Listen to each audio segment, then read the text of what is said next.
Assalamualaikum warahmatullahi wabarakatuh. Anak-anakku kelas 2 Madin Dinia Miftahul Jannah. Hari ini kita akan belajar Al-Quran Hadis. Untuk itu mari kita berdoa kepada Allah, mudah-mudahan pelajaran kita dapat bermanfaat bagi kita semua. Al-Fatihah. A'udzu billahi minasyaitonir rajim. Bismillahirrahmanirrahim. Alhamdulillahi rabbil alamin. Ar-Rahmanir-Rahim. Maliki yaumiddin. Iyyaka na'budu wa iyyaka nasta'in. Ihdinas siratal mustaqim.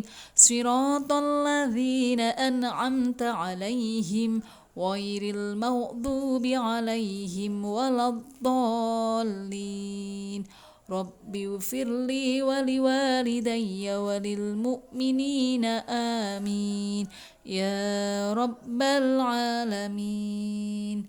Bismillahirrahmanirrahim. Rabbi zidni ilma warzuqni fahma waj'alni minas solihin. Amin. Terima kasih. Anak-anak, kita akan belajar tentang surah Al-Lahab. Tujuan pembelajarannya adalah agar anak-anak bisa menerima surat Al-Lahab sebagai firman Allah. Kemudian yang kedua, bisa menyebutkan arti Al-Lahab. Yang ketiga, bisa menjelaskan isi kandungan dari surat Al-Lahab. Dan yang terakhir, anak-anak bisa membaca dan menghafal surat Al-Lahab dengan baik dan benar. Anak-anak, Al-Lahab, ada yang tahu apa arti Al-Lahab? Al-Lahab artinya gejolak api. Nama tersebut diambil dari perkataan lahab yang terdapat pada ayat ketiga surat ini. Surat Al-Lahab terdiri dari 5 ayat, diturunkan di Mekah, oleh karena itu termasuk golongan surat Makkiyah. Surat Al-Lahab turun setelah surat Al-Fat. Anak-anak, secara umum surah ini berisi tentang kebinasaan yang akan dialami oleh salah seorang tokoh utama kaum musyrikin, yaitu Abu Lahab dan istrinya Arwah bin Hab. Mereka berdua merupakan penentang dan penghalang dakwah Rasulullah SAW. Ketidaksukaan Abu Lahab terhadap dakwah Rasulullah dimulai sejak Rasulullah mengumpulkan penduduk Mekah di Bukit Sofa. Pada saat itu Rasulullah menyampaikan berita adanya ancaman hari akhir jika mengabaikan tuntunan Allah. Surat Al-Lahab mengajarkan kepada manusia agar tidak mengabaikan adanya berita tentang kebenaran, apalagi kebenaran itu datangnya dari Allah. Lebih dari itu, kita tidak boleh menentang dan menghalang-halangi orang lain untuk menyampaikan kebenaran. Karena kebenaran itu akan membawa kedamaian dan keberkahan bagi semua manusia. Sebaliknya, menentang kebenaran akan berakibat buruk bagi penentangnya, baik di dunia maupun di akhirat. Na'udzubillah min dzalik. Nah, anak-anak, seperti apa bacaan surat Al-Lahab? Mari kita baca bersama-sama surat Al-Lahab. A'udzu billahi minasyaitonir rajim. Bismillahirrahmanirrahim. Tabbat yada abi lahab wa tabb ma aghna anhu maluhu wa ma kasab sayasla naran data lahabi wa imra'atuh hammalatal hatab fi jidha hablum mim masad. Nah, sekarang mari kita terjemahkan surat Al-Lahab ayat demi ayat. Tabbat yada abi lahabi wa tab. Artinya, binasalah kedua tangan Abu Lahab dan benar-benar binasa dia. Ma auna anhu maluhu wa ma kasab. Artinya, tidaklah berguna baginya hartanya dan apa yang dia usahakan. Ayat yang ketiga, sayasla naran data lahab. Artinya, kelak dia akan masuk ke dalam api yang bergejolak, yaitu neraka. Wamro'atuh hammalatal hatab. Artinya, dan begitu pula istrinya, pembawa kayu bakar, penyebar fitnah. Ayat yang terakhir adalah fi jidha hablum mim masad, yang artinya di lehernya ada tali dari sabut yang dipintal. Selanjutnya, Ibu akan menjelaskan tentang pokok kandungan surat Al-Lahab. Surat Al-Lahab juga dinamai dengan Tabbat, sesuai ayat yang pertama. Ada juga yang menamai Al-Masad, yang artinya sabut penjerat. Adapun tema utama yang kita bicarakan dalam surat ini adalah tentang kebinasaan yang akan dialami oleh salah seorang tokoh utama kaum musyrikin, yaitu Abu Lahab. Nama asli dari Abu Lahab adalah Abdul Uzza ibnu Abdul Muthalib. Sebab turunnya surat ini adalah bahwa suatu ketika Rasulullah SAW mendaki bukit Sofa di Mekah dan berseru kepada kaum Quraisy hingga berkumpul.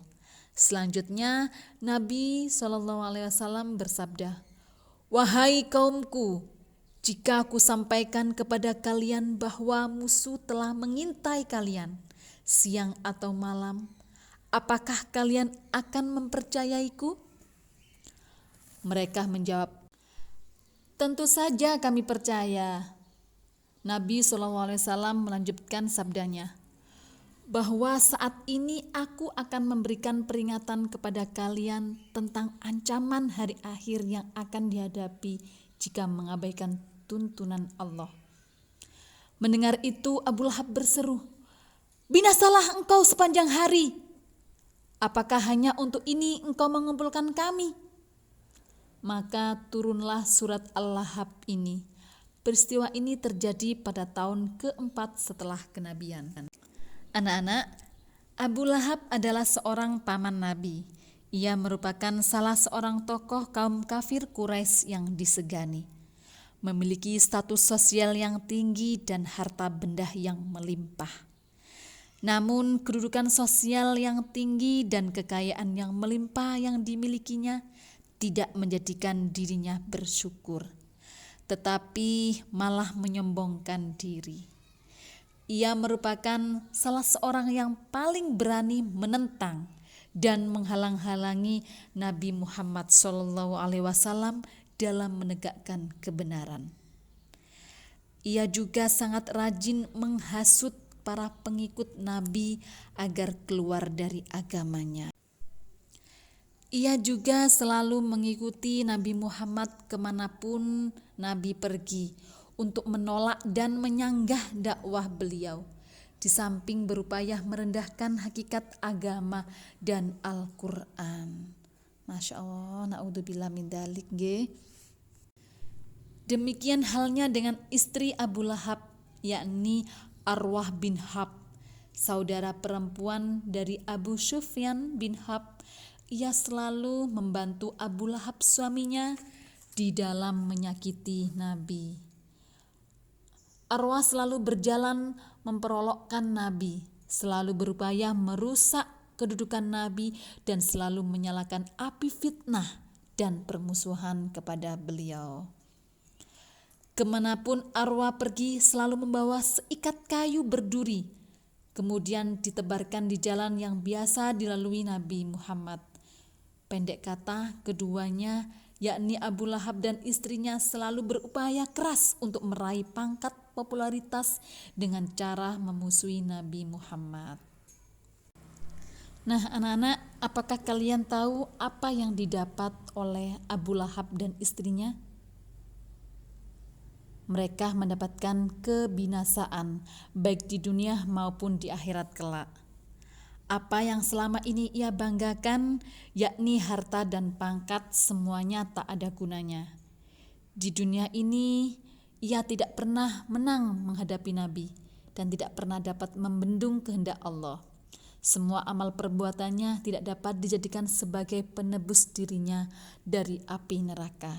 Bahkan ia akan tertimpa kehancuran di dunia dan akhirat. Dengan demikian anak-anak, sungguh rugi dan celaka Abu Lahab. Amalnya sia-sia dan semua usahanya untuk melawan agama Allah kandas. Harta kekayaan yang ia miliki dan banggakan, ketekunannya di dalam mengumpulkan harta benda semua tidak berarti bagi dirinya. Sebab Allah hanya akan meninggikan kalimat Rasul-Nya, menyiarkan dakwah Rasulullah dan memasyurkan nama nabinya. Abu Lahab akan disiksa api neraka yang berkobar-kobar dengan ganasnya. Neraka tersebut juga Allah sediakan untuk orang-orang seperti Abu Lahab, yakni kaum kafir yang menentang Nabi dan ajarannya. Istri Abu Lahab kelak juga akan menerima siksa di dalam neraka. Siksaan tersebut merupakan balasan atas upaya yang ia lakukan di dalam memadamkan dakwah Rasulullah. Kelak di leher arwah akan diikat dengan tambang yang dipintal dengan kuat. Kayu bakar yang selalu ia bawa-bawa sewaktu di dunia akan diikatkan di lehernya di neraka jahanam. Nah anak-anak, itu tadi penjelasan Bu Saidah tentang pokok kandungan surat Al-Lahab. Dari sini kita bisa mengambil hikmah bahwa seharusnya kita tidak boleh sombong, tidak boleh memfitnah, menghasut, dan jika kita memiliki harta benda yang melimpah, maka hendaklah gunakan harta tersebut untuk kepentingan bersama di jalan Allah. Terima kasih anak-anak. Demikianlah pelajaran Al-Quran untuk hari ini. Sampai jumpa di minggu yang akan datang. Mari bersama-sama kita mengucapkan hamdalah. Alhamdulillahirabbil alamin. Terima kasih. Bu Guru akhiri. Assalamualaikum warahmatullahi wabarakatuh.